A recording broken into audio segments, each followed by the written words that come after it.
Direct walang mic.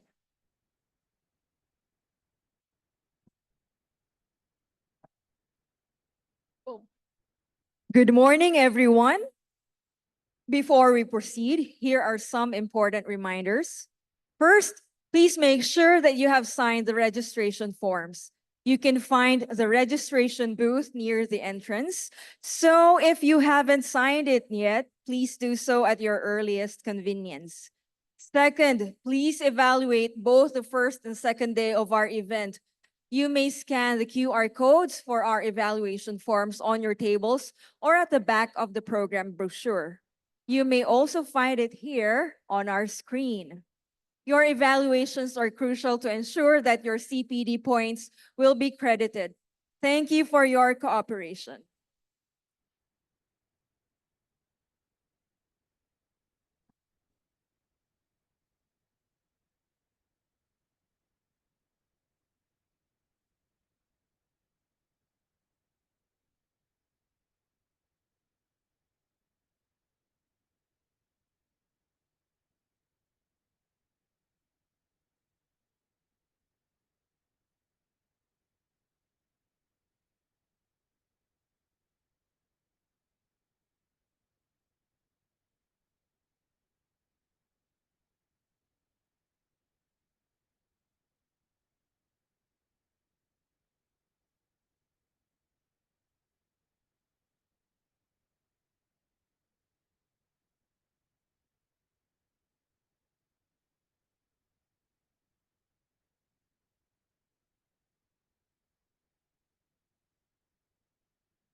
Once again, good morning, everyone.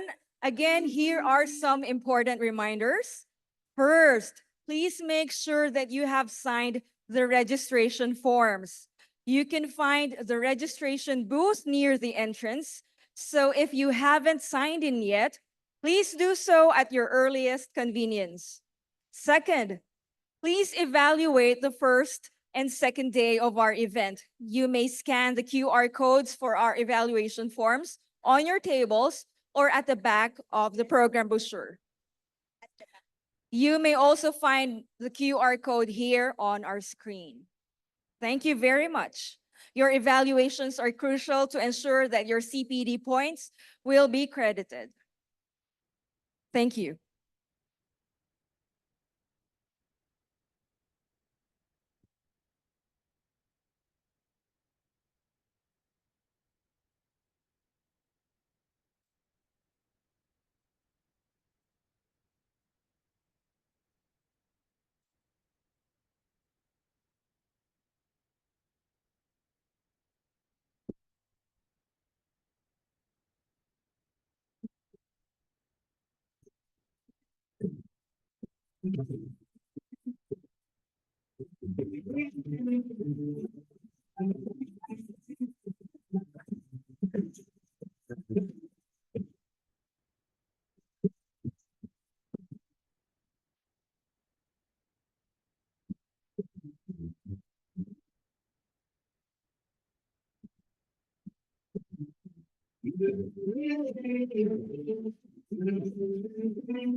Where change is the norm, adaptability, innovation, and resilience are crucial. As the leading higher education institution in the country, the University of the Philippines Los Baños engages in initiatives to future-proof research, learning, and public service to foster communities that can thrive amidst unpredictability and dynamic challenges.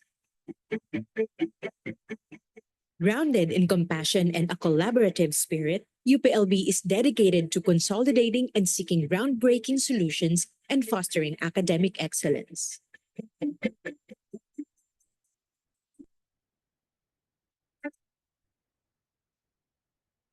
In this regard, UPLB is building partnerships with local and international higher education institutions, industry players, government agencies, and research organizations to cultivate academic exchange and collaboration. It is expanding the country's capacity for building knowledge capital by using its expertise and empowering its local partners.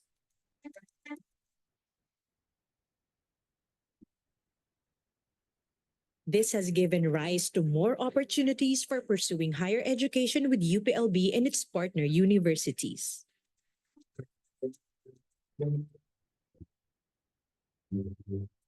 It aggressively pursues technological commercialization and incorporates entrepreneurial approaches into the university's knowledge resources that UPLB shares with communities.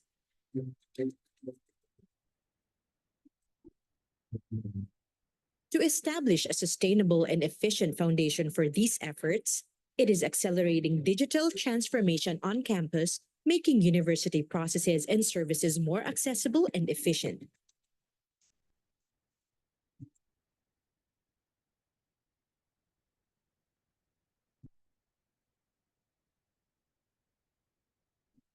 These efforts to future-proof the university have borne fruit, with UPLB garnering awards and recognition from reputable institutions locally and abroad.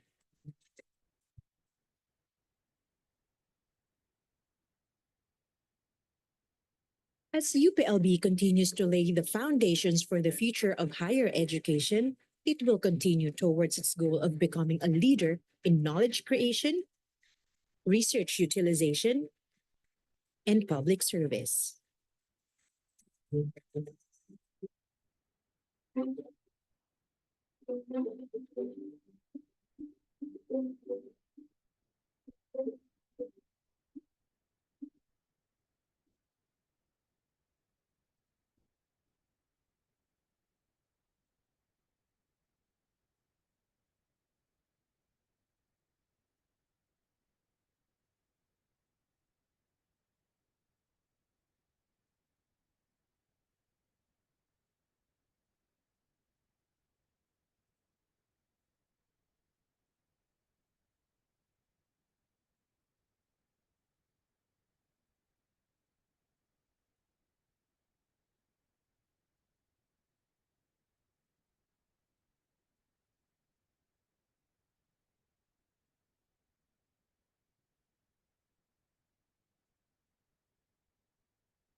Hello there.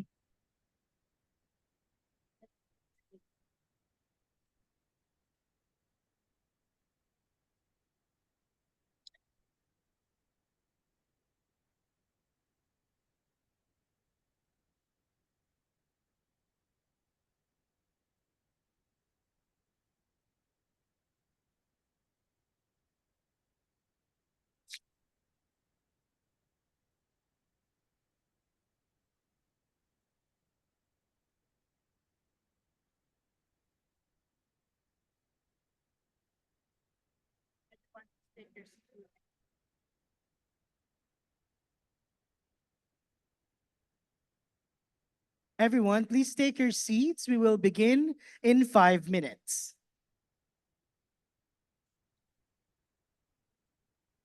5, 4.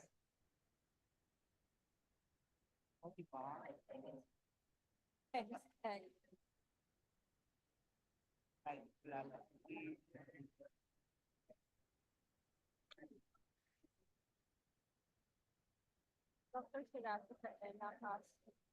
Si Alsa Rafi, guys. Meet ko na siya way back, pre-pandemic.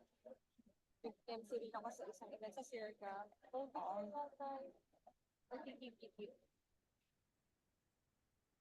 Ay, oo. Sure. Hello, Mark. Can you hear me? About innovation.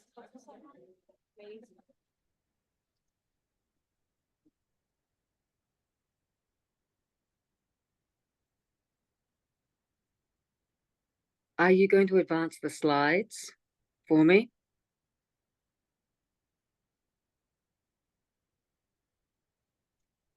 No, I can't. I'm on my phone. That's the only way I could get in. So I can't do sharing screen. I've sent through my slide deck. Hi, Dr. Gail. This is Mark. Oh, hi there, Mark. I'm on my phone, so I can't share the screen. That's right. So we are going to share the screen on our end, and then we will just flash your screen. Sorry, your camera, and then your audio, so we can proceed. Fantastic. We've right. got a workaround. That's right. So thank you That's so much. We will. wonderful. All right. So please be on standby, ma'am. Thank you. Sure.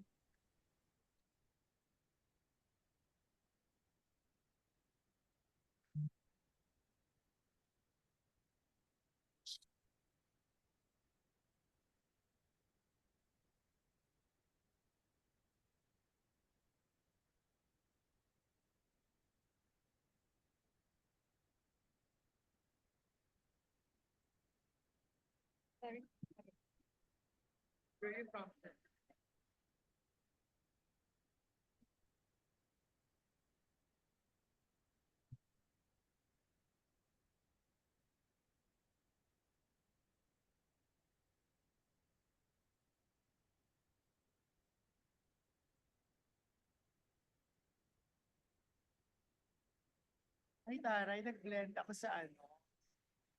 Mukha akong belong sa background. Dapat pala nagputita, yes. Alam mo, may puti ako doon. For some reason, nasa kotse ko, for some reason, na-attract ako sa man. Sabi ko, okay. Oh, hindi ka na. Nag-blend talaga ako doon sa green na ano.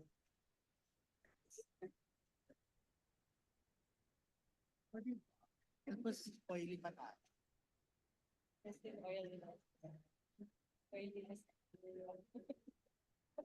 Oiliness is next to the West Philippines.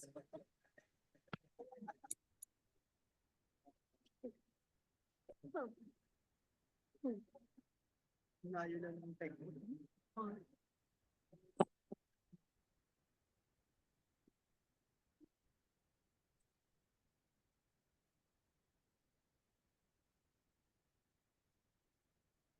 Distinguished speakers and guests and friends, a pleasant morning to everyone. We are delighted to welcome everyone to the second day of our 44th annual PAASI meeting and symposium, themed Technological Innovations Towards Health, Food, and Nutrition Security. The 2024 APAMS is organized by the University of the Philippines, Los Baños. Good morning, everyone. I am Vanessa Isen Juan from the Office of the Chancellor and a member of the UPLB Talent Pool. And I'm Ranilo Jose D. Flores from UPLB and PASE as well. And we are your Masters of Ceremony for our scientific session this morning. All right, before we proceed, here are some important reminders. First, please make sure that you have signed the registration forms. You can find the registration booth near the entrance. So if you haven't signed in yet, please do so at your earliest convenience. Second, please evaluate both the first and second day of our event. You may scan the QR codes for our evaluation forms at the back of the program brochure. You may also find it here on our screen. Your evaluations are crucial to ensure that your CPD points will be credited. So thank you everyone for your cooperation. We hope that everyone had a great time yesterday. Natuwa ba tayo? Did we all have a great time yesterday? Now let us continue with our plenary sessions. For this part, my call on Dr. Lourdes Harold, Secretary of PASE and Membership Committee Head, to moderate the session. A round of applause, please.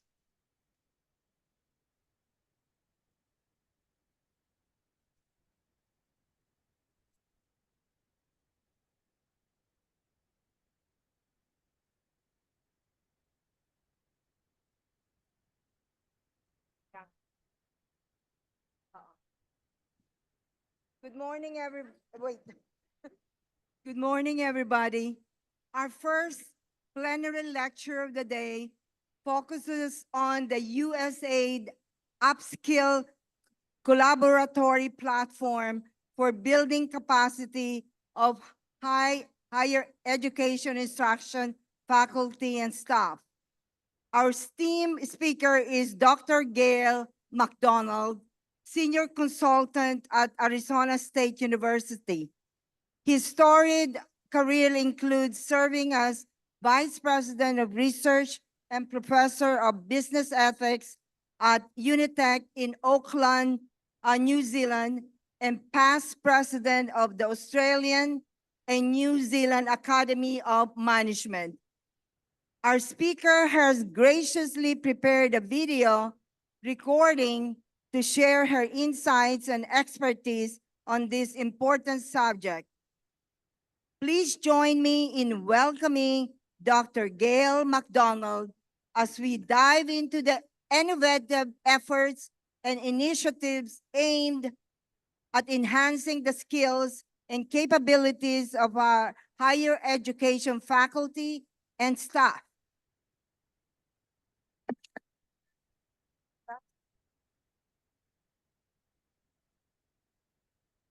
Good morning, everybody. I'm delighted to know that this is actually a live session. So I'm sitting in a hotel in Makati, about to head on up to Clark. But the technical difficulties that we had have been resolved, and I'm speaking to you with a workaround, which is through my iPhone. So a pleasure to be with you here today. And what I want to do in the little time that I've got available is to introduce you to the Upskill program, the USAID Upskill program. So if we can go to the next slide, what I'd like to do is I would like to, first of all, just give you a little bit of information on the University Design Institute. If we could go to the next slide, thank you. Perhaps we're not. Okay, well, I'm just going to keep on going until we get there. There we go. So I'm going to introduce you to the University Design Institute. Some of you may be familiar with this institute at Arizona State University. And then we'll look at the Upskill program, which is a 5-year program of which we're just completing the first year. And within the program, there are a couple of key areas which might be of interest to you. They're to do with an innovation fellowship, a transformation accelerator, a design collaboratory, and then I'd like to sort of wrap up with what are the next steps and how you might be involved. That's both for our US counterparts and also for academics here in the Philippines. So if we can go to the next slide, just to give you a little bit of background on the University Design Institute at Arizona State University. It was established in 2019. And for those of you from the US, you will know that ASU's got quite a reputation as being quite an innovative university, a living laboratory for innovation within higher education.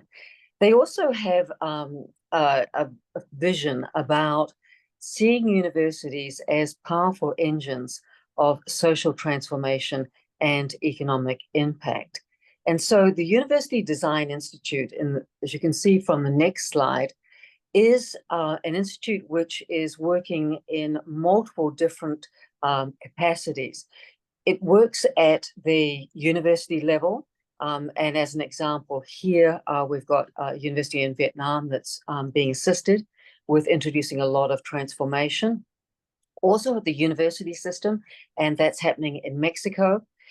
At a regional and state level, with the Pennsylvania State System of Higher Education, and also just recently, I believe, the Minnesota State as well.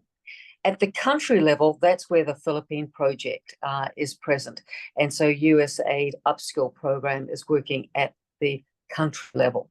And also the multi-system level as well when it comes to working with multiple countries in one area.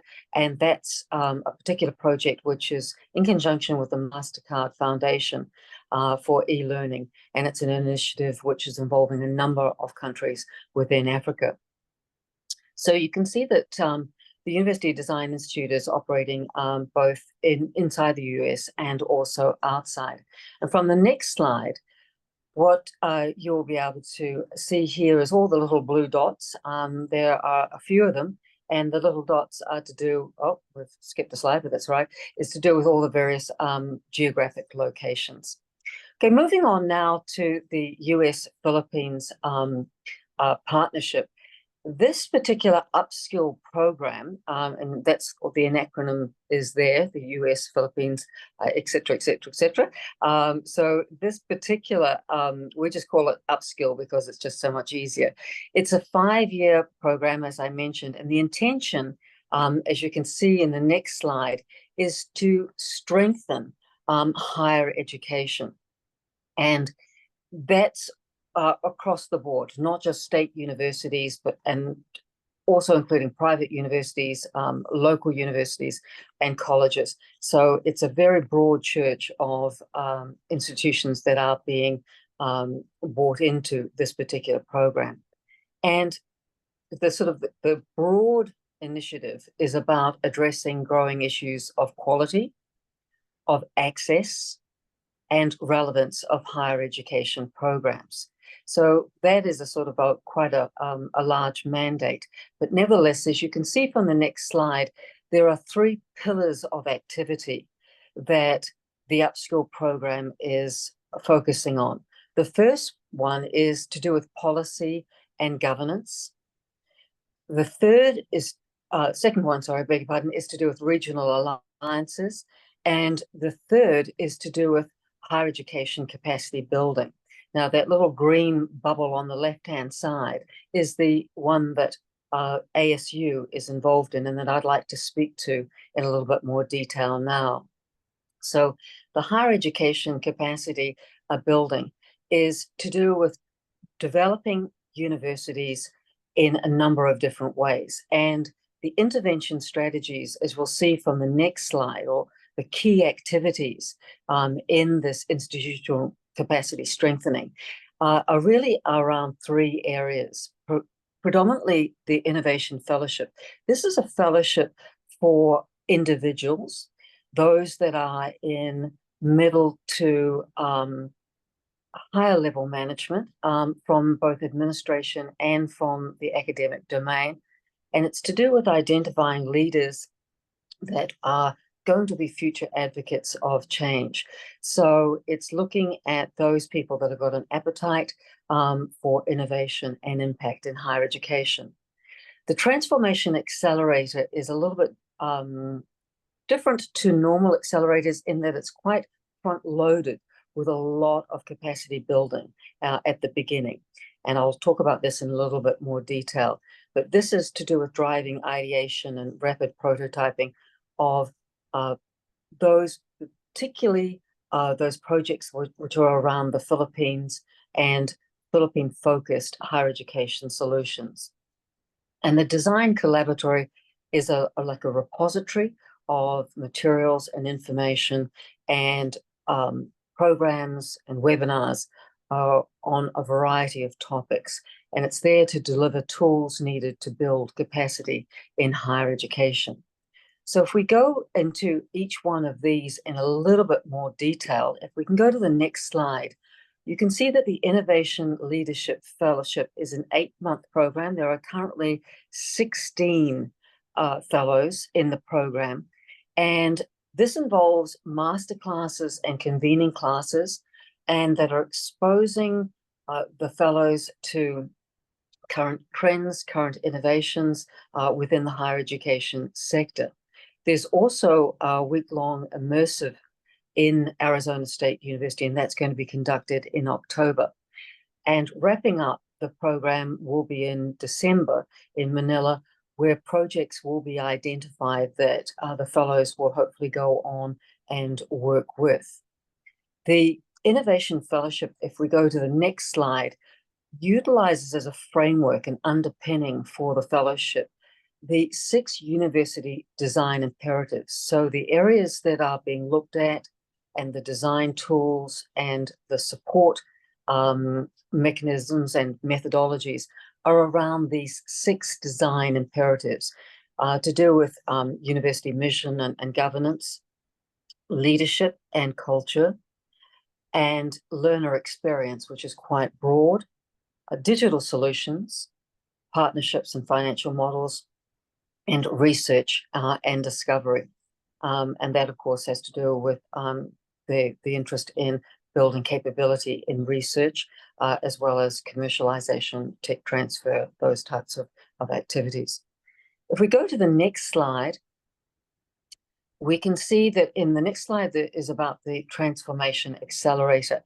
And the Transformation Accelerator is a longer program. It's a 12-month program.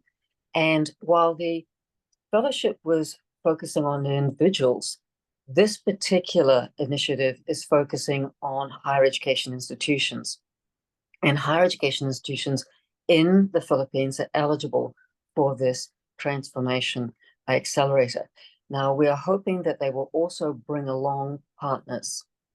And of course, we have a little bit of an interest in having some of those partners, or a lot of those partners, to do with US universities as well. So the lead will have to be an HEI in the Philippines, but it can bring along partners that are from the US. So hopefully there's some discussions going on in your current deliberations and in this symposium that might have identified some areas that would benefit from going into the Transformation Accelerator.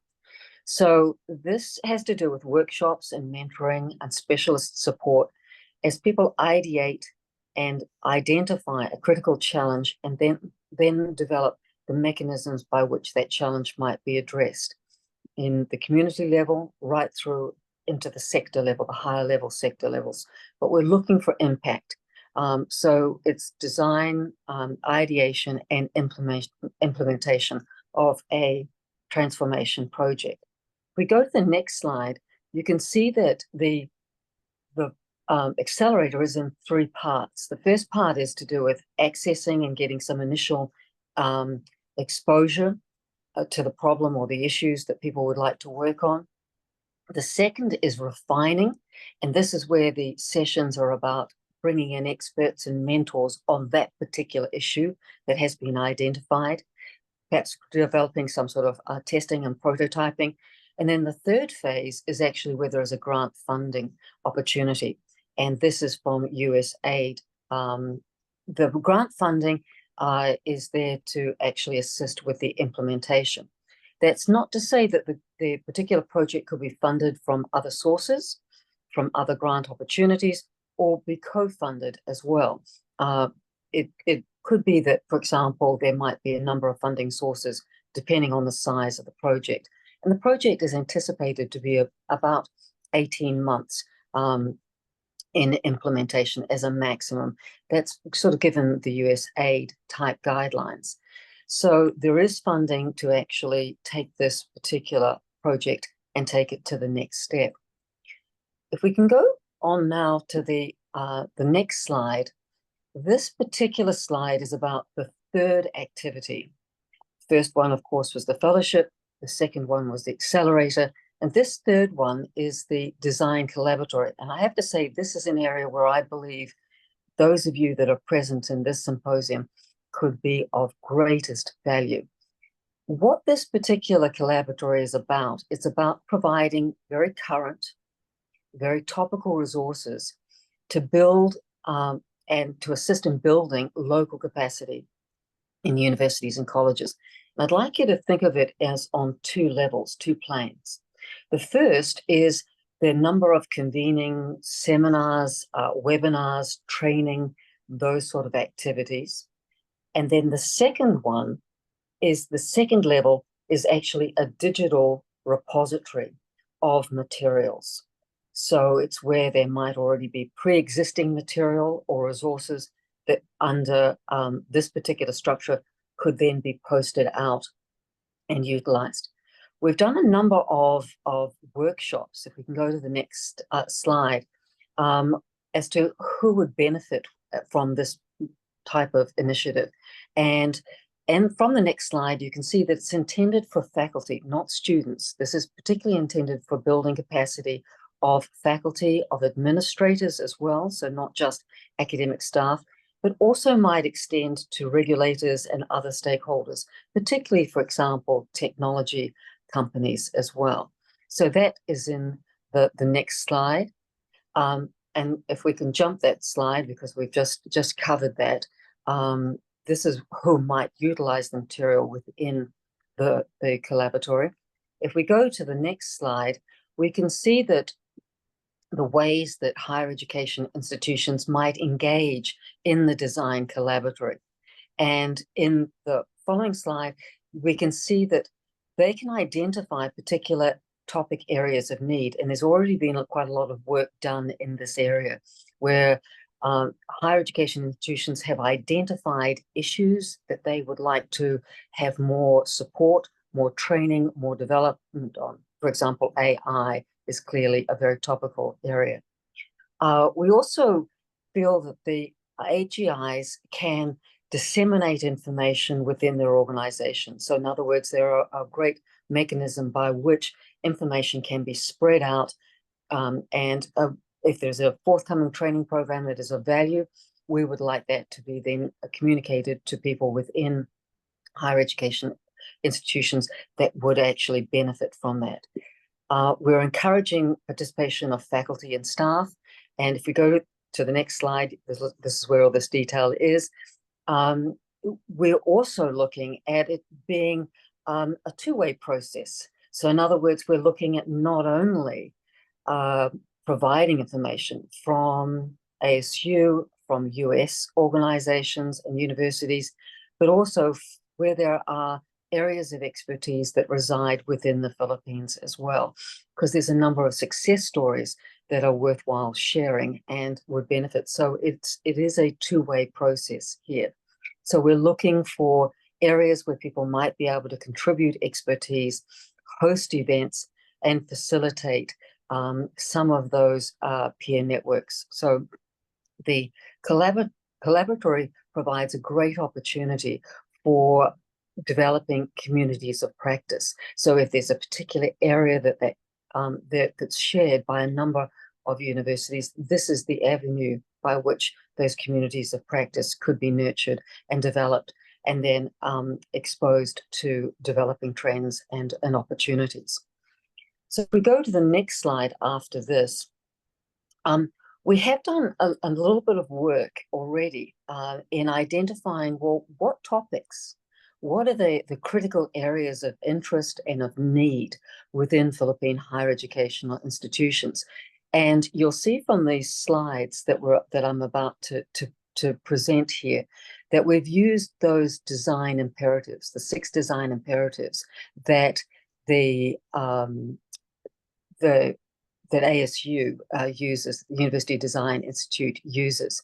And we have, through the workshops, come up with a distillation of key issues and then a further distillation. And you can see by those stars, those yellow stars, these are the particular areas that are gaining the most interest. So in the previous slide that you saw to do with the mission, was a lot of attention given in the previous slide to internationalization and the desire to increase the networks and to increase faculty and student mobility.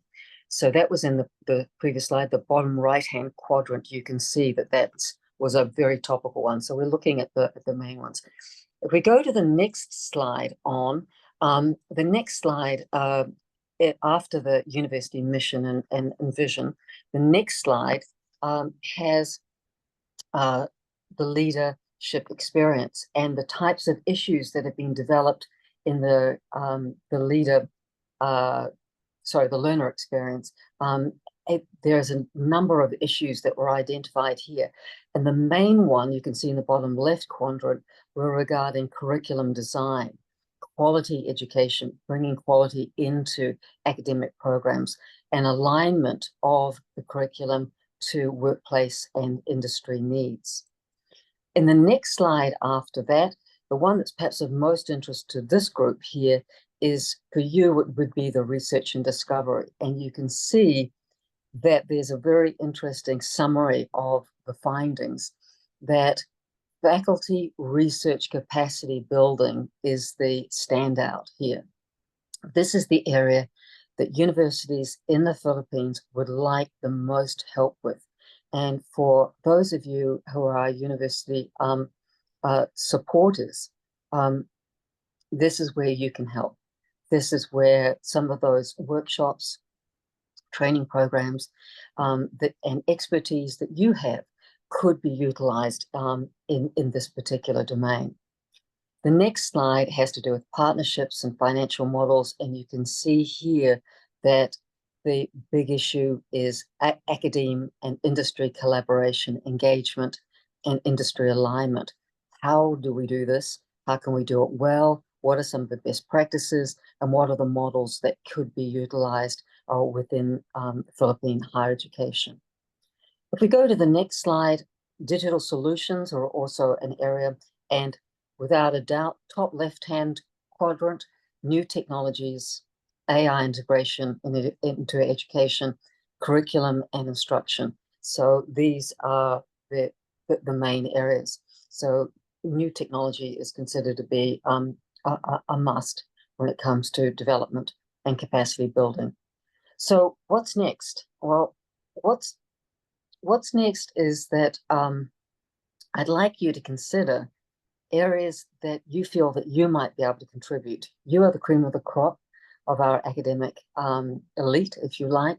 And so what are the things and the areas that you feel that you might be able to contribute? We've previously looked at this, and you can see that what we've come up with is a number of universities have already put their hand up and have said, I think that we could provide support in these areas.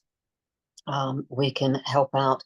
And so this is just a little summary, if you can go to the next slide as well, of organizations that we've already been in consultation with and have actually come up with their ideas of where they might be able to assist. To give you one example, the University of Santo Tomas has a training program on AI integration into the curriculum, and will be providing under the collaboratory that particular training program to all universities within the Philippines, should they want to participate. Doesn't cost anything, it's absolutely free. And if we go to the next slide, what we would like you to consider is perhaps what are some of the areas that you find that you've got an area of expertise in that you could consider for engagement, to then contact us, and that we could then explore ways that we might be able to collaborate. So in the next slide is my personal email. It's quite simple. It's Gail, spelled G-A-E-L, and gale.mcd, because my surname is McDonald, so just mothercatdog@icloud.com. So that's gale.mcd@icloud.com. I'd be delighted to hear from you, and we can always do a follow-up Zoom call in order to be able to look at ways and means that we might be able to assist. The accelerator, the expression for interest for the accelerator is just going out today. So through your networks that will be provided. And so for those of you that are in organizations within the Philippines that are perhaps interested in transformation project and assistance in that, the EOI is available today, hot off the press.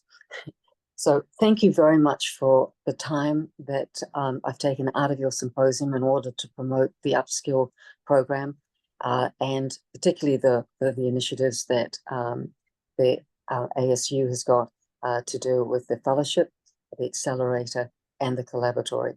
And I really look forward to the opportunity of perhaps working with you and receiving your expertise. Thank you very much for your time.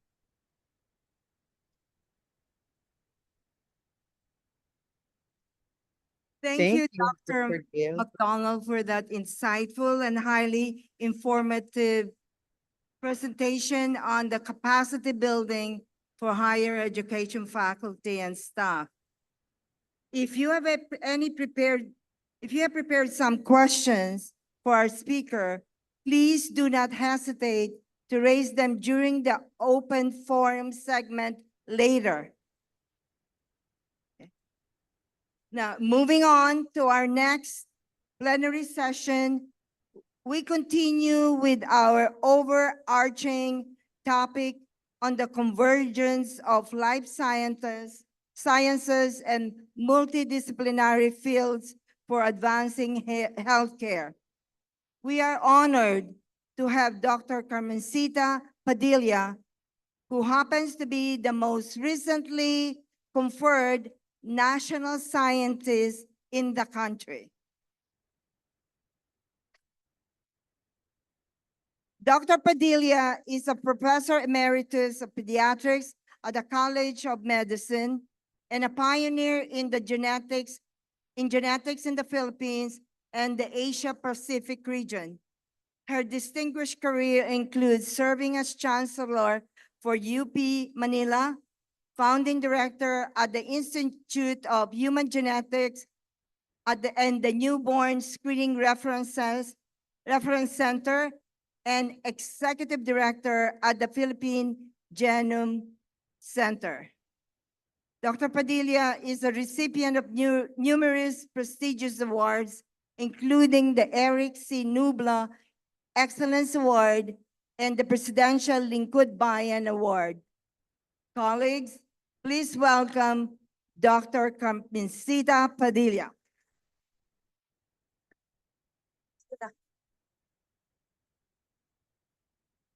Thank you. Thank you, Dr. Harold, for the introduction, and it's always nice to be back here in Los Baños. Thank you for the invitation to share some of our works in UP Manila. And today, the topic that's been assigned to me has been the convergence of life sciences and the multidisciplinary fields for advancing healthcare. So convergence, where am I supposed to? Teka muna, let me see. Where should I point? Can I just, when I click here ba? Okay. Okay. But it's not showing. Okay, there's a delay. Okay.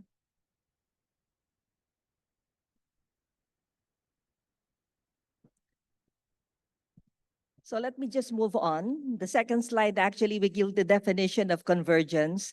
Convergence is a process that leads to significant advances in the fundamental knowledge, the creation of new problem-driven solutions and strategies for educating the next generation of STEM professionals. This book is actually a decade old, but I can tell you that its content, the strategies, and the lessons are still applicable to us in the Philippines today. Next slide, please. So convergence is defined as the integration of expertise from different disciplines. It has emerged as a powerful approach in addressing specific challenges. And this resulted to a host of new pathways and new opportunities, including medical and technological breakthroughs.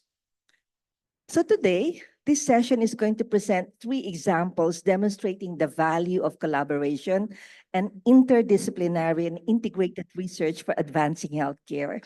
We actually have many examples in UP Manila, but today I'd like to share 3. The UP CBOL, it's a surgical innovations and biotechnology laboratory, One Health, and the herbal drug development. And in each of the examples, I'm going to give a very brief background, the people behind the project, some accomplishments, and the challenges that our researchers are actually facing at the moment. Next slide. So let me start with the UP Surgical Innovation and Biotechnology Laboratory with an orthopedic surgeon as the lead. It was established to ideate and create relevant, locally made biotechnology and biomedical devices and equipment. So just a few words about its need in the world. Medical devices are crucial in the prevention, diagnosis, and treatment of illness and disease, as well as patient rehabilitation. The access to good quality, affordable, and appropriate health products is actually indispensable for universal health care.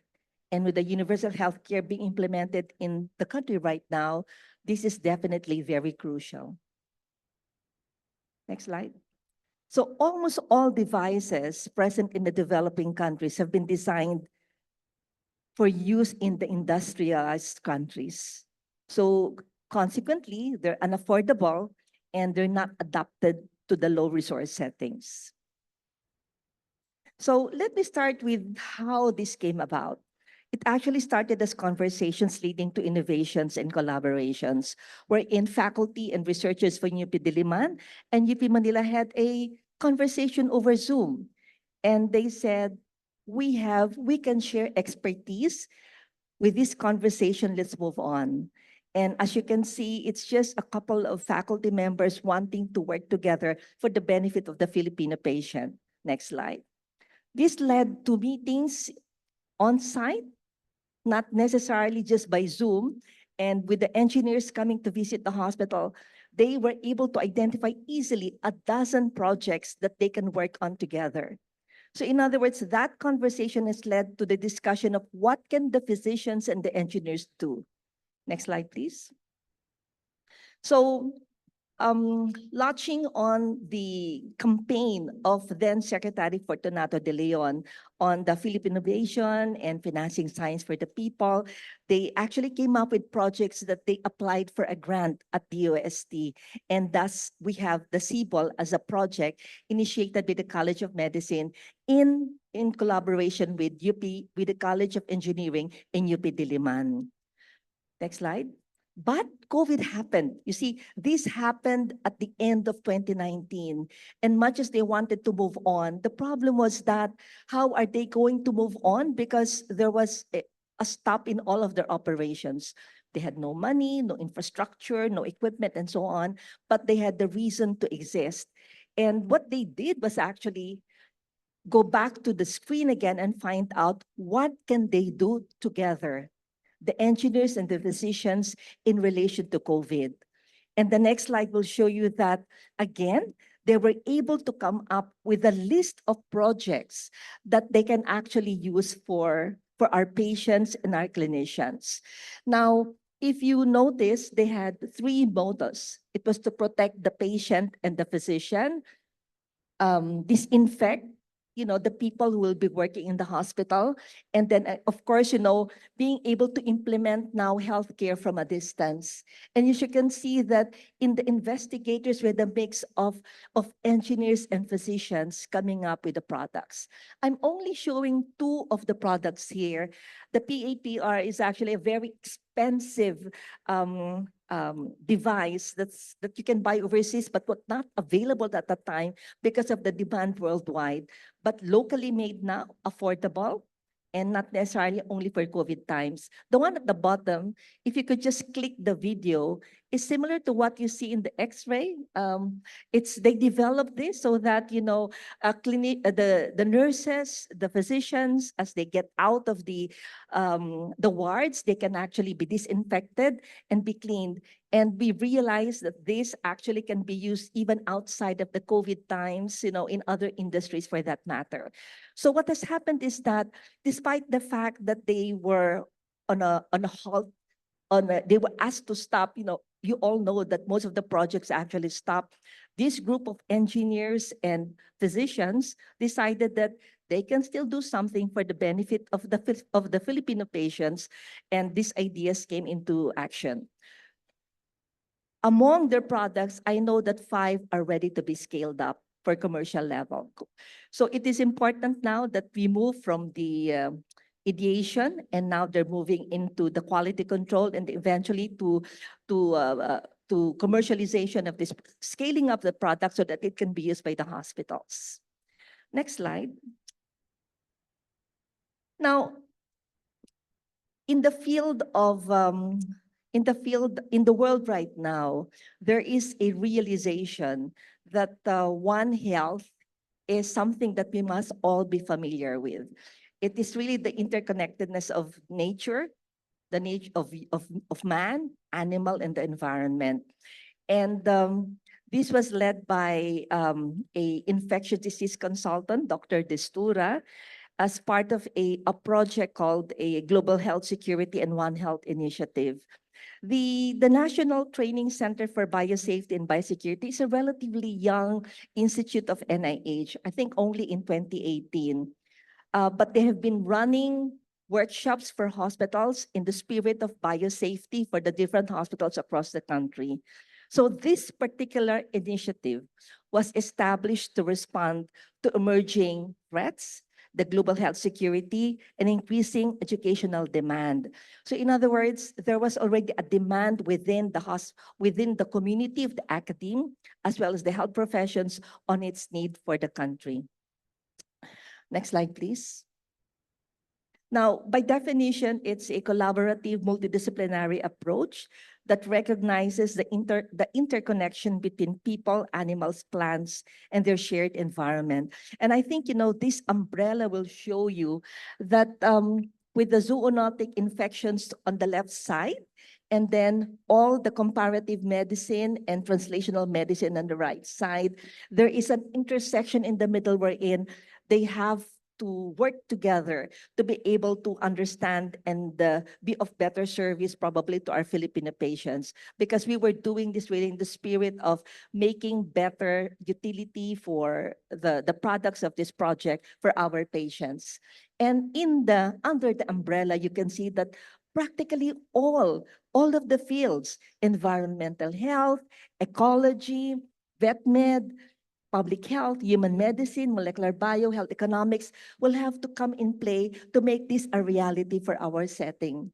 And this is important because it addresses complex global health challenges that are beyond the capacity of a single discipline or sector, which means if medicine will insist that they can solve all of the questions, solve the problems, that it's not going to happen. So in the spirit of One Health and knowing the interrelatedness, it is important. Now, this captures the essence of the importance of One Health. People live closer to each other now. There are changes in the climate and land use. There are more global travel and trade. And then animals are more than just wood. And as you can see that the threats are shared, and hence the importance of now getting together to come up with the solutions. Next slide, please. So just looking at 3 major challenges for us now. We've got the zoonotic diseases. We know this. We just came from COVID-19 pandemic, the diseases that get transmitted from animals to humans. We have a lot of problems on antimicrobial resistance. It's a major problem in the world, and that includes the Philippines. And of course, we've got issues on climate change, pollution, and all the others. So all of these challenges facing an ordinary individual right now in our setting. So next slide. So again, as you can see now, capturing now all the important fields, you can see that to be able to come up with a solution, we have to bring in all of these people together. And I know there's some data scientists also in the audience. Once we have all the data, we've got to analyze them. So it's not just the doctors who will solve the problem or the vet med who will solve the problem of the animals, but actually everybody coming together to come up with a solution. Now, next slide, please. So the following have come together to come up with a research group this time. We have the National Training Center for Biosafety and Biosecurity from UP Manila NIH as taking the lead, but they have engaged the Department of Environment and Natural Resources, the Department of Agriculture, the Bureau of Animal Industry, the College of Public Health of UP Manila, the Institute of Biology of UP Diliman, University of Santo Tomas, and the Clinical Trials and the Research Institute of the Medical City. And since they've started, they've been able to go around the country to engage more of the academics, to be engaged into the problems. So not leaving the issues only to the physicians and the vet meds, but actually engaging all sectors to come up with solutions. Next slide, please. So what do we expect from One Health?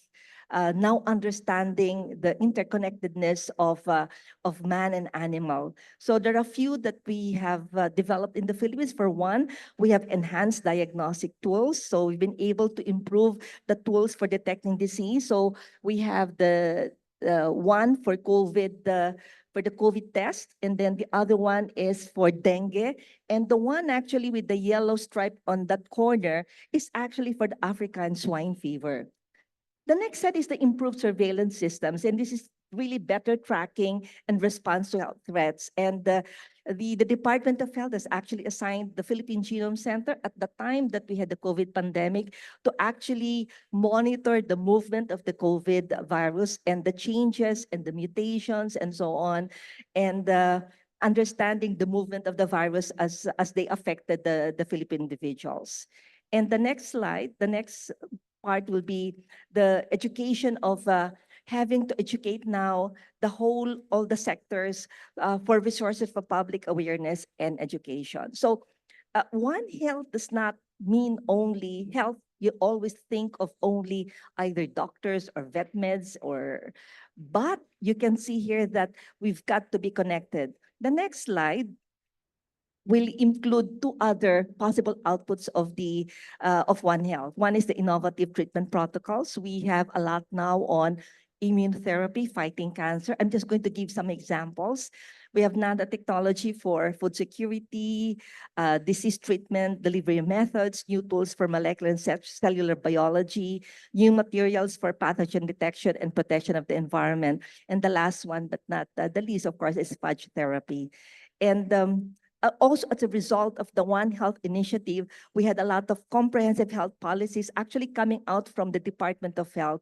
And you can see at the time of COVID, how significant it was that the memos, the AOs were not only directed to protect the individuals, but also to see what can be done on the virus, on the vector as well. Next slide.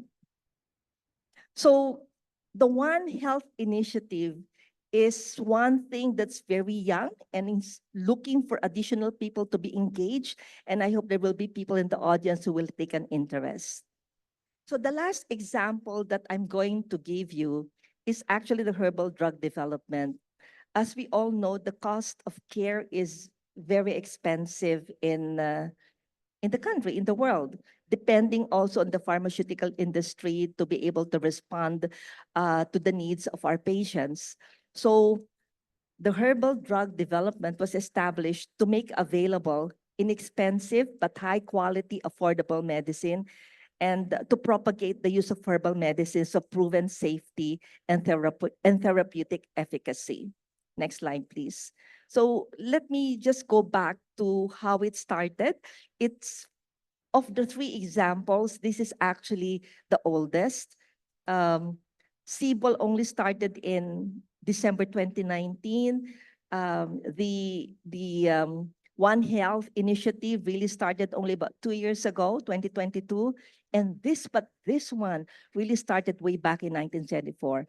And the pioneers, among the pioneers, of course, we still have Professor Emeritus Nelia Maramba, who is active, still doing research she's probably in her 80s right now, but some of them have passed away, but they continued the legacy by a younger generation. But you can see here that even way back in the 70s, the team consisted not only of doctors, but pharmacologists. We have faculty and researchers from pharmacology, medicine, pharmacy, agriculture, botany, pharmacognosy, biochemistry, and phytochemistry. So in other words, in appreciation of finding a solution, the convergence of disciplines is actually very important. So near prompt is actually the old name, and actually eventually became the Institute of Herbal Medicine, which is now one of the institutes of NIH. Next slide, please. So what has evolved through the decades is an algorithm. And I don't know whether you can see all of this, but to show you that there is a big role for the other sectors. On the left side, you have your agricultural researchers, you have the preclinical researchers, and the last part here is the pharmaceutical preparation researchers. Then for the herbal drugs, for the herbal products, eventually to be considered as medicine, they still have to go through the human trials of phase 1, 2, 3. They're not exempted. So not unless they go through that sequence of events, then they will not go to the last leg of the trial. And as you can see that this is something that's going on because we need it, and we all know. You next slide, please. I think some of you have taken Lagundi. So these are some of the products that are now available in the market. The arrangement is actually a licensing arrangement with a lot of companies. I think right now we have close to 20 companies who are actually to whom we have licensed out our products. So Lagundi is for those who are not familiar, Lagundi is for cough and colds. But for some reason during COVID-19, studies have shown that there was symptomatic relief from COVID-19. Sambong is to increase urine output in conditions like fluid retention, and the latest indication is hyperuricemia. So in other words, even if they have a product, they continue to look for other utility of the products that they are producing. Ulasimang bato is one of the newest, a treatment for gout. Okay. And then Acapulco is for fungal infections. Ampalaya for treatment of hyperglycemia due to non-insulin dependent diabetes. Yerba Buena is an analgesic, and Chaanggubat is for biliary colic spasms and gastrointestinal abdominal colic. A new generation of researchers have taken over. So for the herbal drug development, I look at it as it's here to stay, but it needs more people to be working on additional products. But because you can see that from the 70s, this is all that they have moved towards commercialization. But when I asked our three proponents on their challenges, there will always be challenges. Of course, if you had more budget, we can expand the conditions. We can expand the products. One of the biggest low points here in the country is the ecosystem to scale up local products. So we already realized this. If you have a product and you send it overseas, when it comes back, it's very expensive. Actually, this is one of our major challenges in UP Manila, and that is the reason why we're setting up a science and technology park for UP Manila, but not really just for UP Manila, but for health at Clark City, because we've realized, especially during COVID times, even if we had the products, we had no takers. So we're now in the stage of setting it up, and hopefully it should be running and open to all universities who will be working on particular themes for our science and technology at the Clark City. I put an asterisk on the last 3 points because this is a problem of any local researcher. When you come up a product, you compete with the foreign brands. That's because of the procurement law. But we have amendments actually that's being we have proposed amendments. We hope that the amendments will be signed by President Marcos very soon, which will make it easier for a researcher to bring his or her product to a government institution and does not have to go through the rigor just like a foreign company. Okay, so the bottleneck on procurement, there are at least 5 additional alternative modes in the law, in the proposed revision, which will make research more palatable for us researchers in the audience.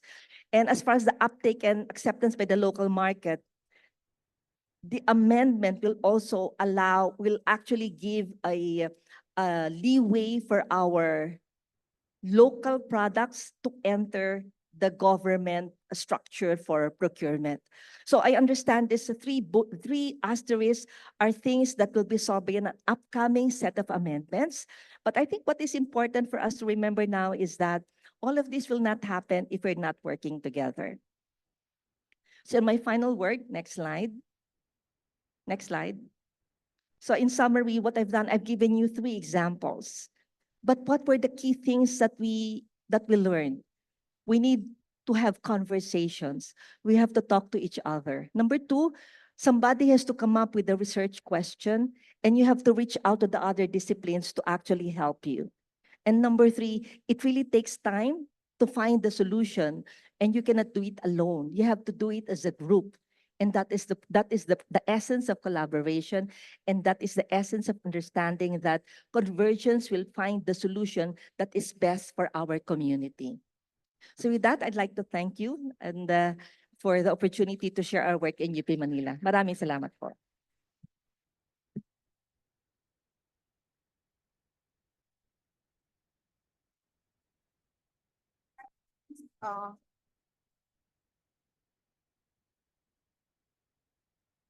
Thank you very much, Dr.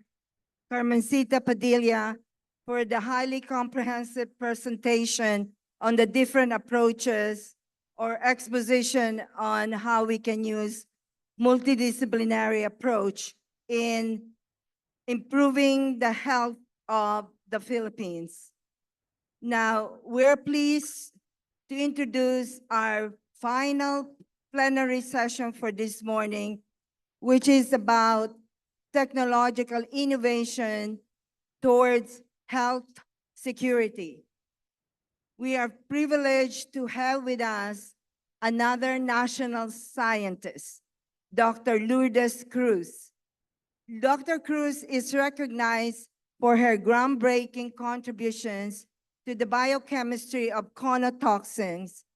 Among her many accolades are the Outstanding Young Scientist Award in Chemistry, the National Scientist title, and membership in the National Academy of Science and Technology. A round of applause for Dr. Lourdes Cruz.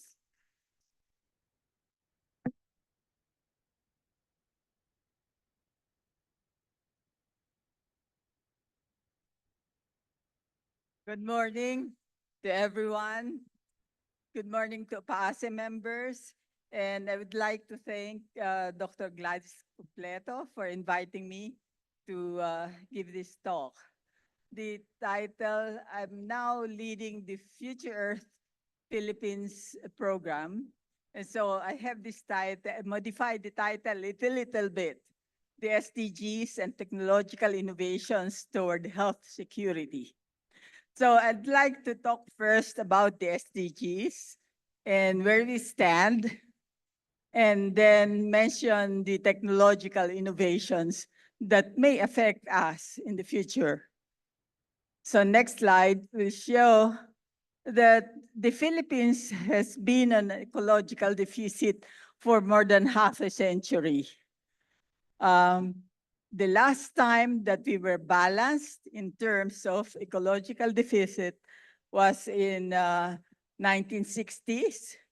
And since then, as shown by the graph, where green is biocapacity and red is the ecological footprint, it shows that really the ecological deficit has always been since 1960. We have always had a deficit for the past half century. And shown there are the the air pollution and the coral reef, disappearance of coral reef, disappearance of the forest. Next slide. Show that next slide, please. In 2017, a group of us got together to form, because we were so concerned about the ecological deficit of the Philippines, we formed the Future Earth Philippines as the for sustainability and resilience of the country.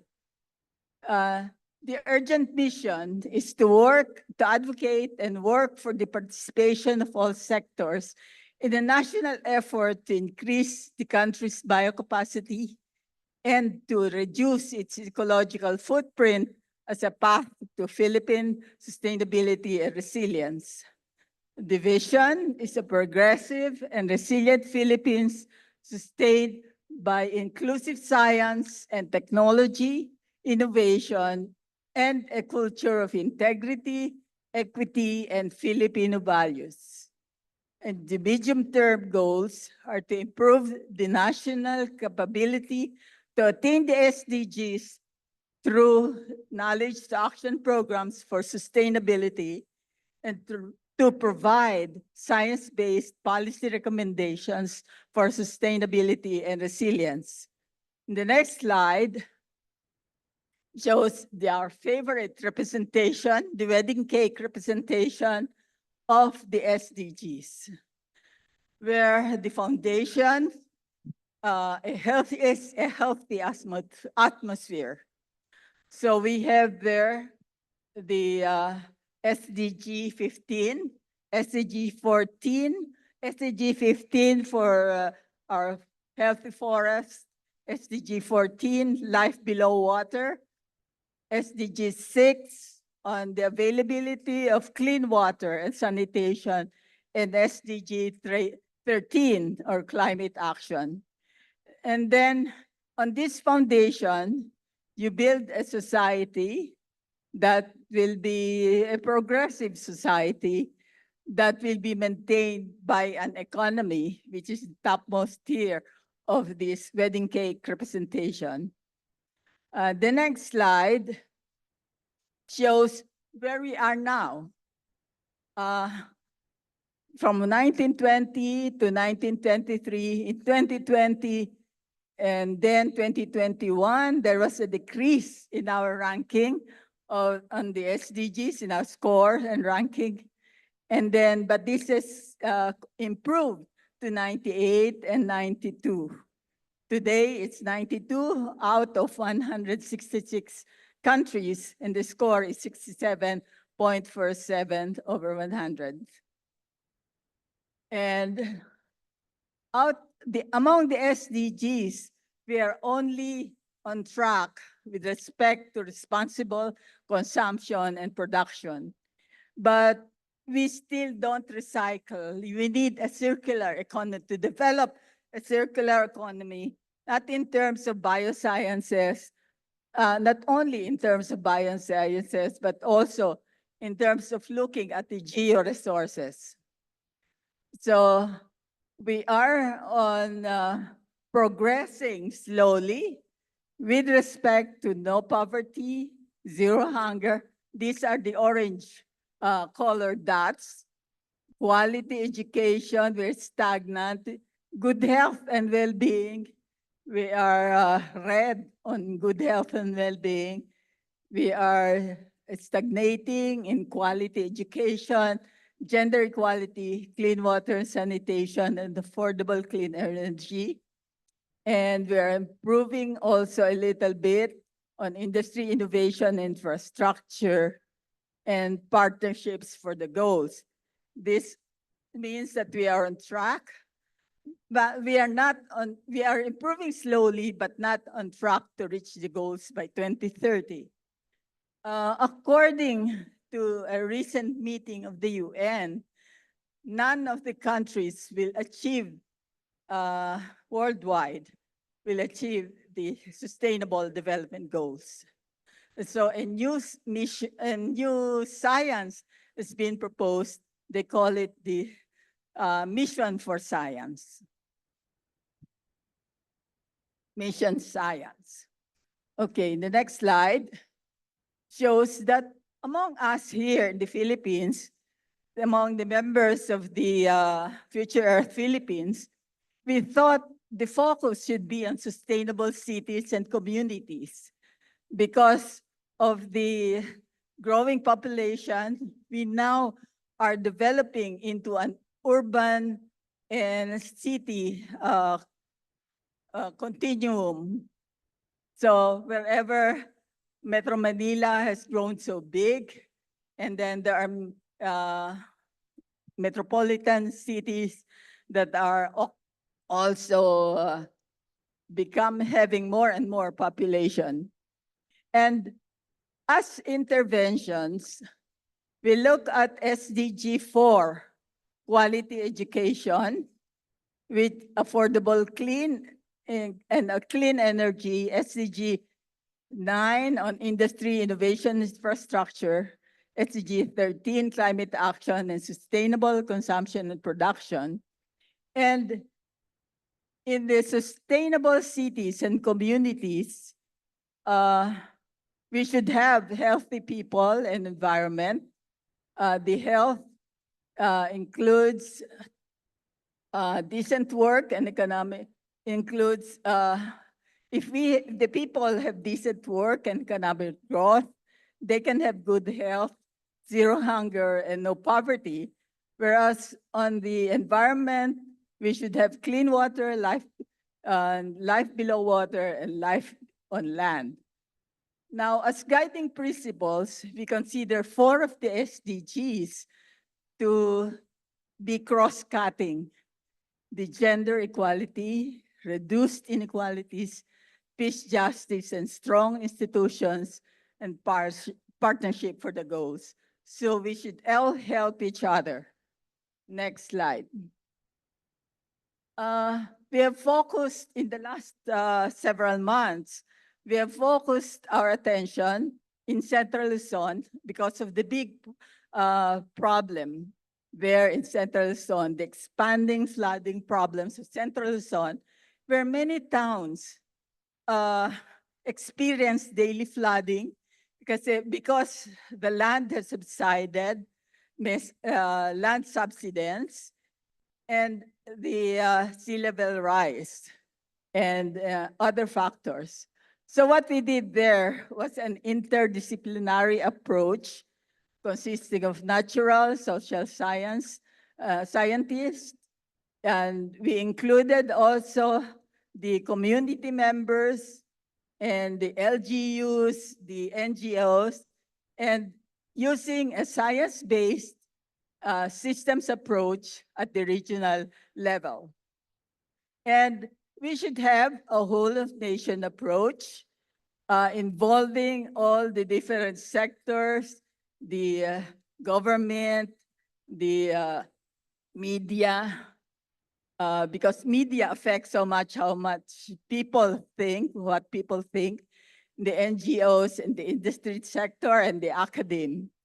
But this approach is also guided by science-based pathway to SDGs, situation analysis.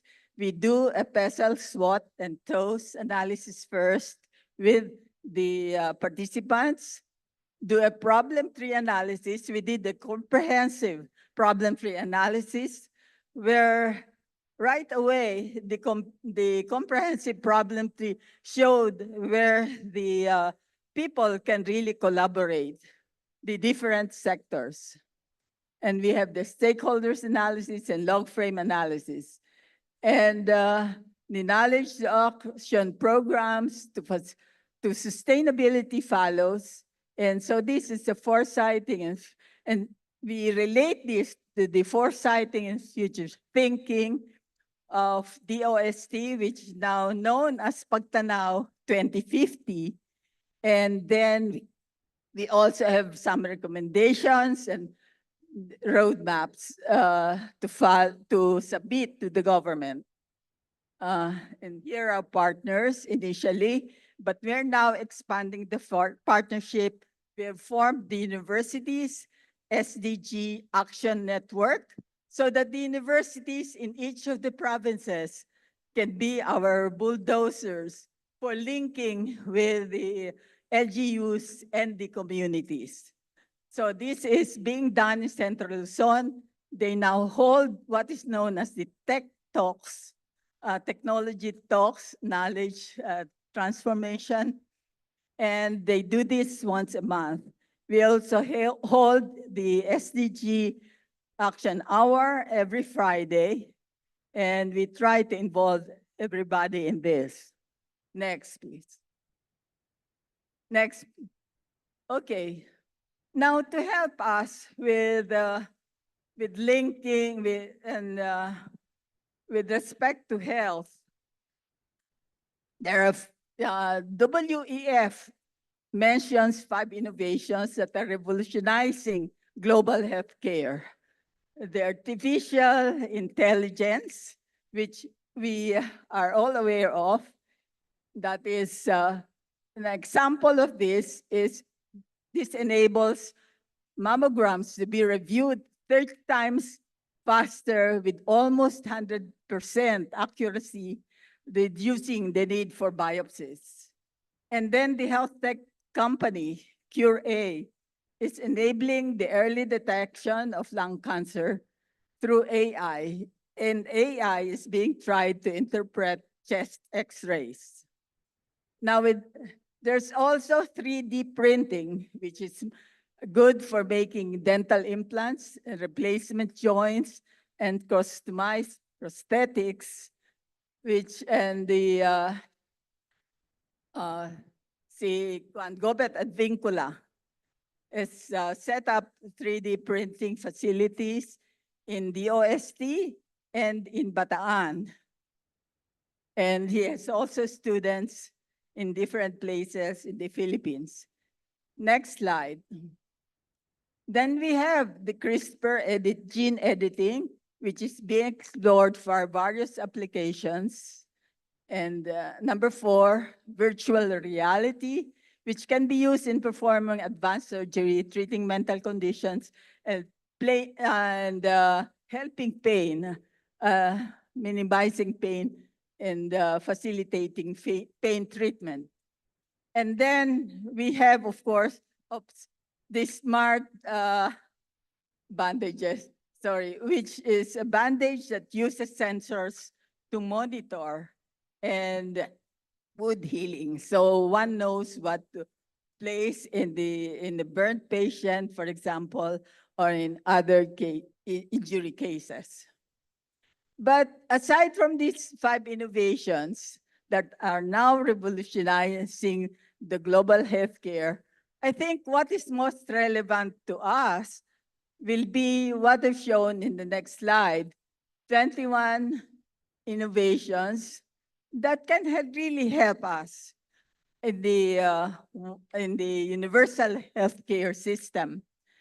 So we should take advantage of the advanced communication system, integrated medical records, and availability of big data through electronic health records, telemedicine platforms, and secure messaging. Then there are also patient portals. For example, at NKTI, where we recently went, one can, they have computer there where you can already print out the report on your analysis of blood analysis and so on. Then there's the telemedicine platforms, which has started in PGH, secure messaging, patient portals, health information exchanges, picture archiving communication systems for different diseases, and mobile health apps. Then the next slide shows other things like wearable technologies.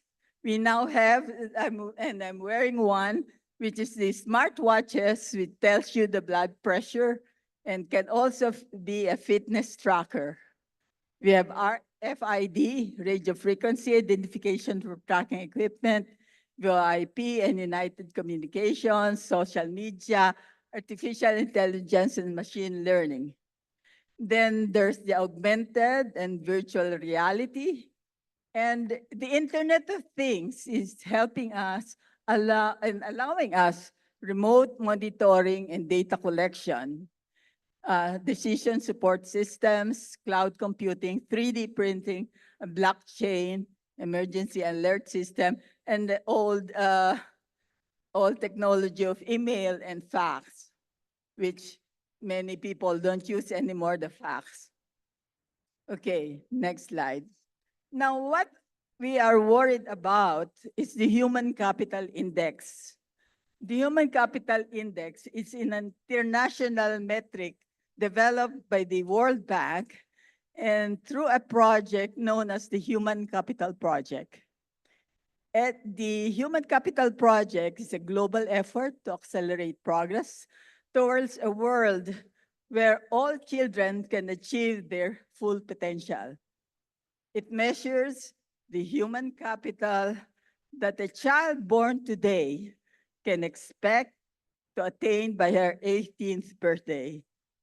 It highlights how current health and education outcomes shape the productivity of the next generation of workers. So in the next slide, this shows the 5 indicators of the Human Capital Index. We have child survival, school enrollment, quality of learning, healthy survival, and adult survival. So the main problem in the Philippines is stunting of rates of children under 5. Then there's the healthy growth among children. And they also have to look at the percentage of 15 years old who survive until the age 60. The main drivers of food security and malnutrition includes conflict, climate extreme, economic shocks, and growing inequality. Next slide shows the human capital of our neighbors and us. So the Philippines has scored only 0.52 in HCI, which means that only 52% of the youth today, of the growing children, will attain their full potential when they reach 18 or 20 years of age. So ang baba ng ating yung Human Capital Index. And Human Capital Index is a composite of yung education and health are considered in computing for the Human Capital Index. So nakakaawa naman yung ating mga susunod na generations kung only 52% of them will attain their full potential. At yung iba, karamihan ng Filipinos, nagiging parasite na lang sa pamilya. Di ba? Okay, next.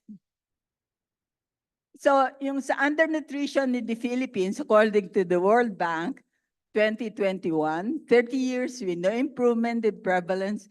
For 30 years with no improvement in prevalence of malnutrition, although mababa naman in some aspects, 29% of less than 5 years old suffered from stunting in 2019. We ranked 5th among countries in East Asia and Pacific region and 10th worldwide with the highest number of stunted children. And sub-regions that have 40% stunting are Soxargen in Central Mindanao, Bicol region, Western Visayas, and the stunting is 45% in BARM in Mindanao. And then we have also micronutrients undernutrition, 38% among infants 6 to 11 years old, and 26% among children 12 to 23 months, and 20% of pregnant women are anemic. And then 17% of children 69 years old suffered from vitamin A deficiency. Kulang lang sa pagkain ng gulay. Kasi most of the gulay na maganda are exported by the provinces, yung mga communities, to Manila, to metro areas.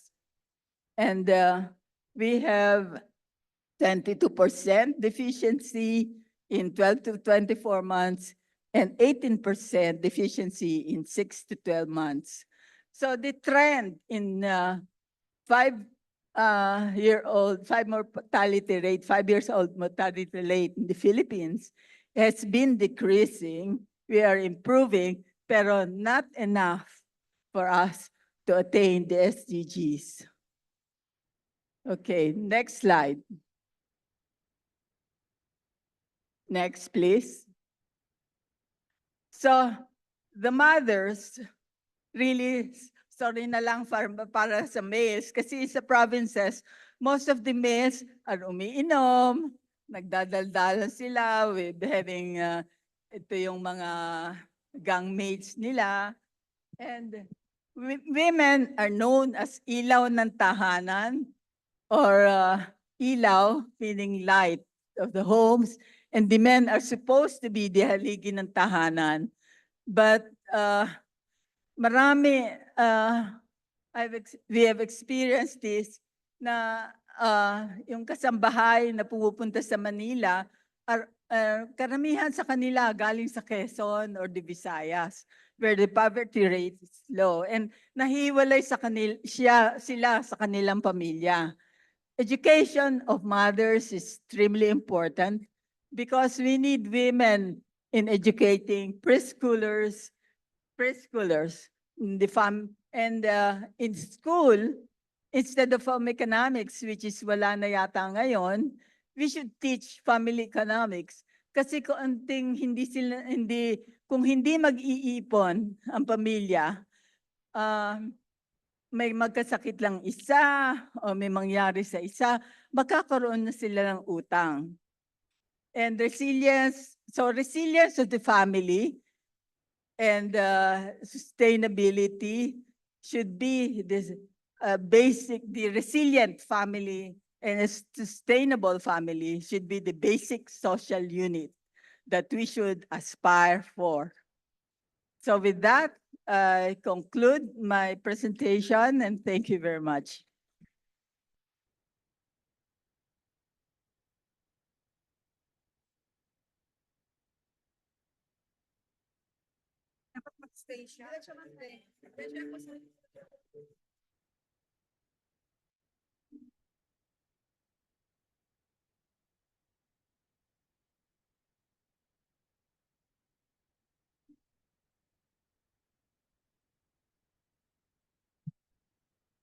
Thank you, Dr. Lourdes Cruz, for your enlightening presentation, complete with data and solutions.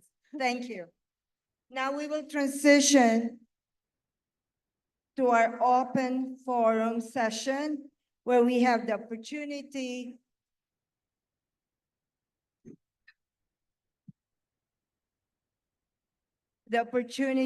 to engage further with our speakers and delve deeper into the topics discussed.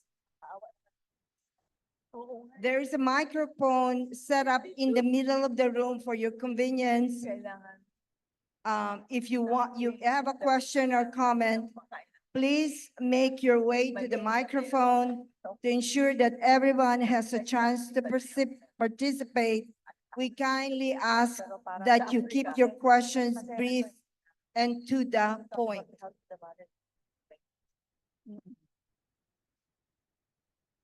Just raise your hand. Just please approach the microphone.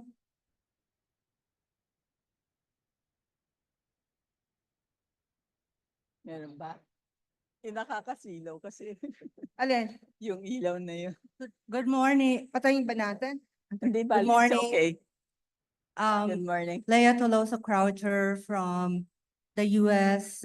National Institutes of Health. I have a few questions, but before that, I would like to say to to Dr.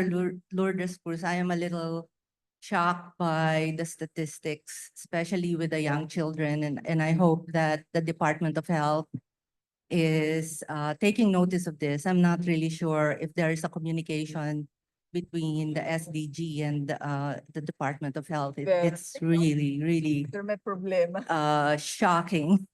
Yeah. Anyway, my questions are actually for Dr. Padilla because I have special interest in diagnostics. When I joined the NIH in May 2020, the first program that I created under the RADx-RAD program, and you can actually look it up on the NIH website, what RADx-RAD is actually diagnostics for COVID-19. So one of the things that we emphasized to our awardees is not just the science and the engineering of the devices, but also they have to have early engagement with the US FDA, the Food and Drug Administration, because devices have to go through regulation by the FDA. So I was wondering, so my first question is, these devices that have been created by your groups, do they go through the FDA? Yes, so maybe I'll let you answer that question, and then I have another question after. Okay, so the answer is yes, but I have to admit, and I think everybody in the group who's working on devices and diagnostics, we all know that we have a problem with FDA. The National Academy of Science and Technology has taken a lead into starting a conversation with FDA also. So the NAST participated in the amendments of procurement, but the core group working on these issues for the researchers has decided, this together with academician Willie Padolina, that we will now move on to having a dialogue with FDA, because we both understand that it needs a certain specialty and a certain skill to be able to help. So maybe in the next 12 months, hopefully sooner than that, we will be able to give you information on how we can empower FDA to be more responsive to our scientists and researchers working on diagnostics and devices. So it is an issue in the Philippines. Yeah, and at the same time, they have to have clear and very specific requirements for devices and drugs, because otherwise, the scientists and the innovators, they don't know what they're supposed to follow, right? And I Yes. think there should be early conversations as well, even before, you're just creating the blueprint. Yes, actually, yes, you're actually right. And that's really happening right now. Oh, that's great. That's good to know. My other question is about natural products, because even in the United States, we have a problem with good manufacturing processes of natural products, especially if they come from plants and you're only using the crude extract. As we know, unlike wine, these plants have a terroir. It depends on where they are planted, on the active ingredients, right? So it seems to me that these natural products, some of them are already available in the market, commercially available. Again, did they go? I would think that at the very least, phase one, which is are they safe? It has been answered for these natural products. And secondly, how do you make sure that the products undergo good manufacturing processes and that each bottle that is released to the public is the same for all? There are no differences. The efficacy is the same, the safety is the same, because this seems to be a very difficult problem with natural products, right? Okay. I may not be able to answer all, but I can answer some of the questions. So the drug discovery program is a priority program of the Department of Science and Technology right now. So if you look at the grants being given to UP Diliman, I think UP Manila, and probably some to UP Los Baños, there is a big campaign to look at the plants to see for the what can be extracted from this. The ones that I showed are the ones that have been studied now for decades. So Lagundi has been around really for a long time. And I think the most recent one is Ulasimang Bato. And it cannot move on to become a medicine until they go through the trials of phase 1, phase 2, and phase 3. And that's why I showed the algorithm. So which means not until they finish the phases that it will not be considered as as medicine. Okay, because for the longest time it was not considered medicine, not all of them. Okay, so the second point is I'm not too sure exactly about the GCP. I don't know exactly where they're doing that part, but there's an upcoming grant from ADB actually that will be given to NIH in UP Manila, which is going to address specifically this one. Am I correct, Al? Because we're getting a huge grant specifically for that one, for the quality assurance component of the natural products. So this is an upcoming grant. It's actually $1 billion that's going to come in to ensure that one. But to the present one, exactly where they're sending it, I'm not too sure about it.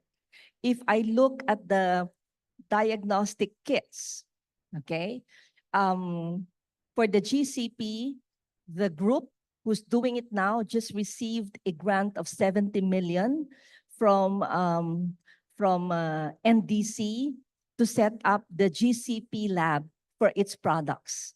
So it's a very young industry if you want everything to be done here. So in most cases, they actually tie up with a company, a pharmaceutical company who probably can do it for them.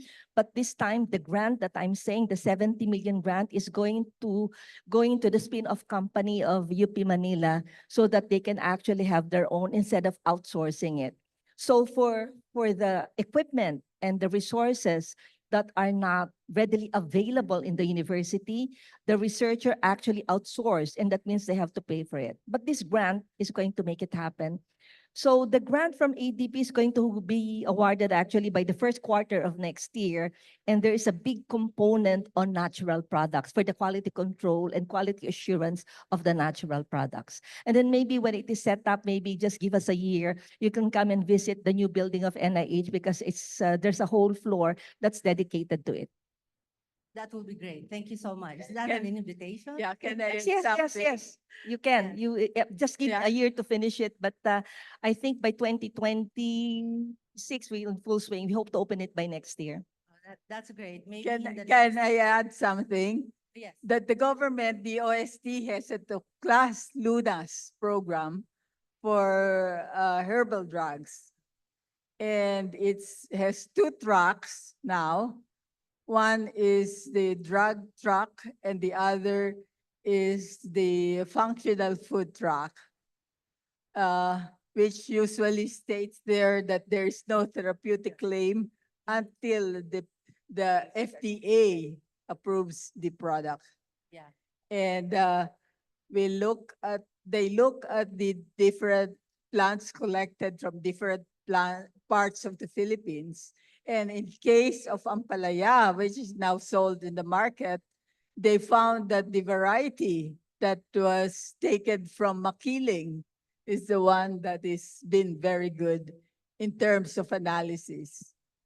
So is this in the wild? Is it collected in the wild? No, they're cultivating it now. Oh, that's good. Yeah.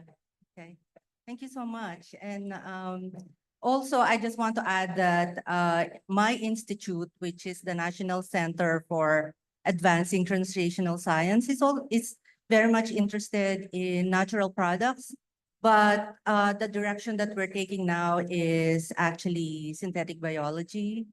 I think I saw something about gene clusters yesterday for marine natural products because it's very difficult to isolate the very tiny amounts of active ingredients in plants and marine organisms, right? I mean, it's so little that you could barely do any, I mean, I'm talking about the pure components that it's very difficult to do any further tests. So I hope our natural products community here will think about synthetic biology for natural product components. One of the natural products that's been isolated from a plant, well, a combination of two plants in the Bataan National Park. It's now marketed as no therapeutic claims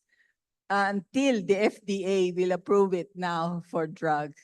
You know, they're still waiting for it, for the approval of the FDA Philippines. Thank you, Leah. Dr. Comiso? Yeah, just a short question for Loli Cruz. You mentioned that one of the critical problems is flooding. And you indicated that Again, one of the reasons is subsidence and sea level rise. Actually, subsidence happens only in the big cities, and sea level rise is very slow. So I think that there should be other strategies, like getting new communities to be built at higher areas, because the areas that are vulnerable to flooding are normally the lowland areas. And there has to be a strategy to divert some of the waters effectively. Right now, we don't have a good drainage system. So I just want your comment about this. well, there's flooding both, well, in Central Luzon and Metro Manila, in the Metro Manila area. And a lot of this has something to do with the people covering the waterways. The waterways in Metro Manila, yung dating esteros, are covered now with structures. And in Central Luzon, many of the waterways are covered by yung may mga fish ponds in these areas. And the problem is when we were discussing it, we're looking at the problem tree analysis, the comprehensive problem tree analysis. Sabi nung taga fisheries no sa amin, please, hindi naman totoo yan. I mean, because all of the fish ponds are licensed. And the problem is in licensing. Why do you give license to ponds that will interfere with waterways? Ganun din sa mga puno. Sabi ng taga-DENR sa amin, delete niyo yan. You know, yung no illegal logging. Dapat daw, delete namin yon, ano? So we didn't agree to that. We said that the problem tree was created by people and that should be what should appear. So may problema with the government, integration, yung pag-accept na may problema talaga. And yun namang sa DPWH, yung mga problema ng LGUs, at saka yung, so they do certain measures tungkol sa flooding. It's just raising the streets. And tapos yung mga bahay lumulubog na. Pero mataas yung, yung kalye. So they don't, para may madaanan. And then, yun namang sa national DPWH, up to a certain point that they build yung mga hindi ma-afford ng LGUs, the dikes, etc. And ang problema is they stop at a certain point, and if yung LGU stops at a certain point of their project, so may gap between the LGUs and the national government. There should be full integration sana of the of the government, national, and the LGUs. Yeah, but Malaking there problema. there are short-term and long-term solutions. So if we're thinking about Pagtanaw 2050, we should think about long-term solutions as well, like building cities at higher elevations as Yes. opposed to areas where they're really vulnerable to flooding. The group consisted of yung mga representatives of the LGU, the NGOs, and communities, pati yung mga ating hydrologists, meron tayong municipal planner, andon kasama engineers and some geologists that are also there. So it's now becoming a multidisciplinary approach. May social scientists din kami, like political scientists and sociologists. And we hope that if we persist on doing this, masasolve then eventually yung wicked problem. Thank you. Are there any other questions? Dr. Mario? Good morning. My name is Mario Sanchez Domingo from the University of Maryland, and I am an applied social psychologist. So my interest, basically is in education, particularly STEM education, and community-based, development of programs that are geared toward the participation of minoritized students in the US, in science and technology. So my question is related to the stunting issue, though, that Dr. Luli Cruz was talking about. So, and I'm referring to the performance of the Philippines in the PISA, Yes. 2022. So it seems like we have really a very big problem because it's not only physical stunting, but intellectual stunting. Our 15-year-olds were found to be 5 or 6 years behind, the other 15-year-olds in other countries. And so I was wondering, because in your illustration of how the SDG priorities are arranged, in this framework, basic education is at the very basic level of intervention. And so I was wondering if there are right now concrete, actions that the government is doing, or any of our education sectors are doing to address this stunting, because I know that we have lofty goals for 2050, some even present 2032 as, the year where we need to achieve certain milestones. But I wonder if at this point there's a really concrete, overhaul or shifting or flipping of the script, so to speak, to be able to intervene in that regard. Dr. Cruz, thank you. Well, with respect to stunting, talaga yung nutrition is very important. And there are small parang some activities that are that do feeding of school children. Pero stunting starts from the very young, even from the time yung sana nutrition ng mother. The government, alam mo naman, sa bulsa lang, may malaki ang napupunta sa bulsa ng mga politiko. And it's sad na not only do they not get the proper nutrition, but also the quality of food that they get. Like, for example, the cereals na if it's contaminated by some yung molds, nagkakaroon ng aflatoxin. And aflatoxin has been shown in Africa to cause stunting. So aside from kulang sa nutrition, baka meron pang mga impurities na nandoon sa pagkain na nakukuha nila. Of course, the ones that we buy here in Metro Manila are mas mahusay ang quality. But the quality of those that they get are poor. Kaya malaking problema yan. And then as you know, the education has now changed secretaries. We now have the new secretary, Sonny Angara.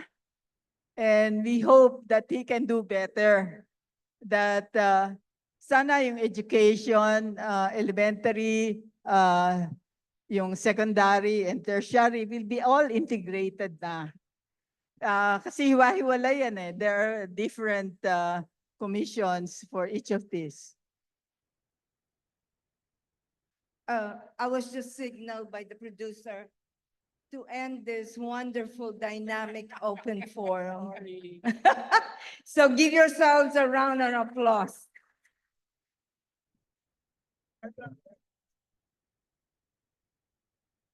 Now, as we conclude this open forum, we would like to recognize and express our deep appreciation for our esteemed speakers who have graciously shared their time, knowledge, expertise with us today. I would like to invite Dr. Gladys Completo to present the plaques of appreciation.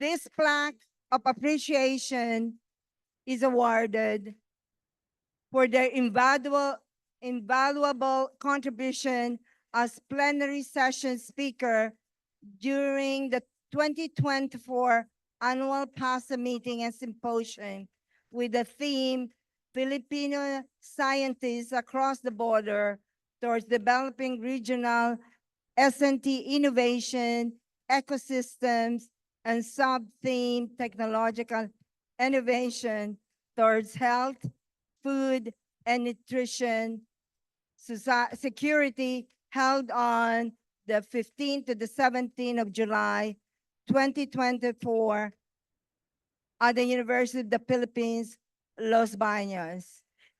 This plaque is appreciation is awarded to Dr. Gail McDonald, Dr. Carmencita Padilla, and Dr. Lourdes Cruz.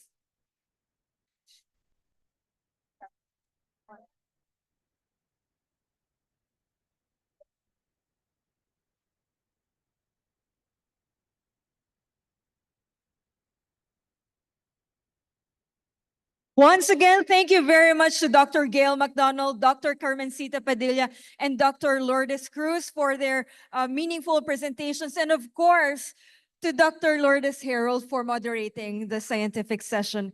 Thank you to all our speakers and moderator for the morning's jam-packed plenary session. We shall now proceed to our parallel sessions here at Baker Hall and at the UPLB Graduate School. We would also like to remind everyone that we will be having our lunch here at Baker Hall at 12:10 p.m.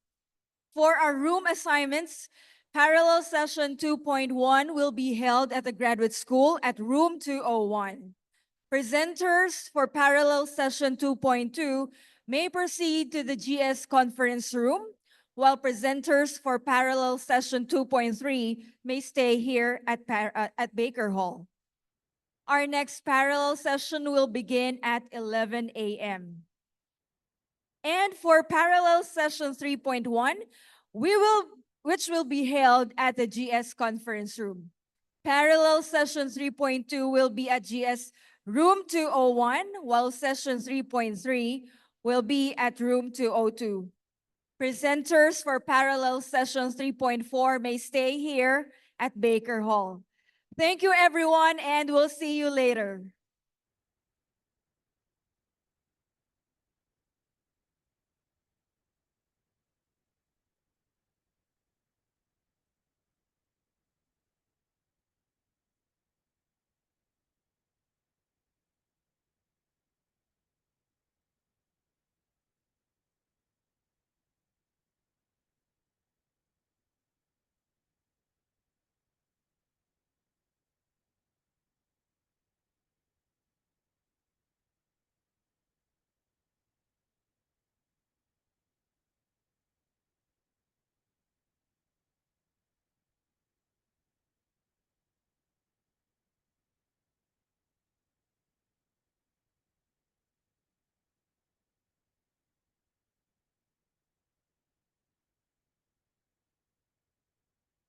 All right, all parallel speakers to hold their sessions at UPLB Graduate School, please proceed to the UPLB Graduate School now so that the sessions can start. Thank you very much, and again, see you later.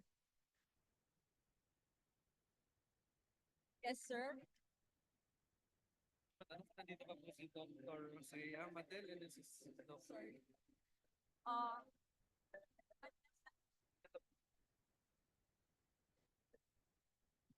Uh, Check.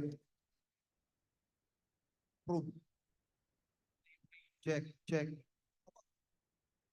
Also, paging Dr. Josel Matel, please proceed to the registration booth if you're here. And as Mike Jason Alas, please proceed to the registration booth near the entrance of the Baker Hall. Thank you.